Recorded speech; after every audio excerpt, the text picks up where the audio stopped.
নমস্কাৰ। আমি নৱবস্তি বাৰোৱাৰী শ্ৰী শ্ৰী লক্ষী পূজা উদযাপন কৰিবলৈ আমি প্ৰয়াস কৰিছোঁ। চকস্থিতম লক্ষী পূজা, আৰু এই লক্ষী পূজাখন আমি 5 দিনীয়া বৰ্ণাঢ্য কাৰ্যসূচীৰে উদযাপন কৰিবলৈ হাতত লোৱা হৈছে। কিন্তু ইয়াত অতি দুখৰ বিষয়, আমাৰ হাৰ্টথ্ৰব জুবিন গাৰ্গ নিহত হোৱাৰ পৰিপ্ৰেক্ষিতত আমি আমাৰ নৱবস্তি বাৰোৱাৰী শ্ৰী শ্ৰী লক্ষী পূজাৰ কিছু কাৰ্যসূচী তেখেতক শ্ৰদ্ধাঞ্জলি জনোৱাৰ উদ্দেশ্যে আমি বাতিল কৰিছোঁ। সেই কাৰ্যসূচীসমূহ মই কৈ দিছোঁ। বিহামজো হাঞ্জা নৃত্য দল, চৰাংৰিয়া নাইজাব আফাদ,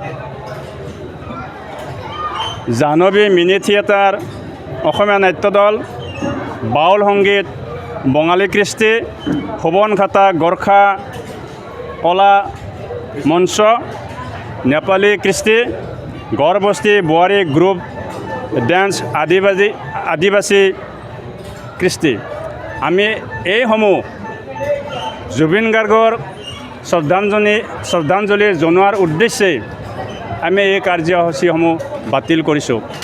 আৰু ইয়াৰ প্ৰতি লক্ষ্য ৰাখি নৱবস্তি অঞ্চলবাসীয়ে আমাক প্ৰশংসা কৰা দেখা গৈছে। তাৰোপৰি বিভিন্ন জাতি ধৰ্ম ভেদে সমূহ ৰাইজে ইয়াত অংশগ্ৰহণ কৰিছে, অংশগ্ৰহণ কৰি আমাক উৎসাহিত কৰিছে।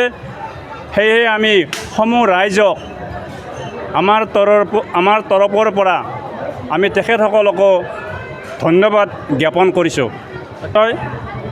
আমি যিহেতুকে তেখেতক শ্ৰদ্ধাঞ্জলি জনাইছোঁ, সেয়ে আমি তেখেতৰ সংগীতসমূহ আমি দিনে ৰাতিয়ে পৰিৱেশন কৰি আছোঁ।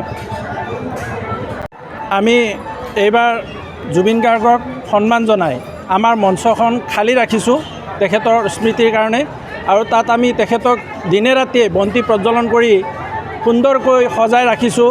দুঠাইত আমি জুবিনৰ কাৰ্যসূচীৰ সন্মান জনাই শ্ৰদ্ধাঞ্জলিৰ অনুষ্ঠান কৰিছোঁ।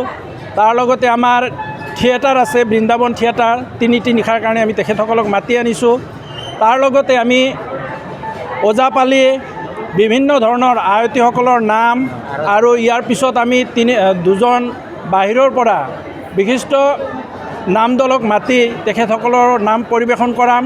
আৰু ইয়াত ধৰ্মীয় সংকীৰ্তন আদি সকলো সময়তে পৰিৱেশন হৈ থাকিব। তাৰ লগে লগে জুবিনৰ গান আমি সকলো সময়তে বজাই আছোঁ। আৰু আমাৰ সুন্দৰকৈ বাকী কাৰ্যসূচী চলি আছে যদিও আমি কেইটামান কাৰ্যসূচী বাতিল কৰিবলৈ বাধ্য হ'লোঁ অকল জুবিন গাৰ্গৰ সন্মানাৰ্থে। গতিকে এইখিনিয়ে আমাৰ কাৰ্যসূচী।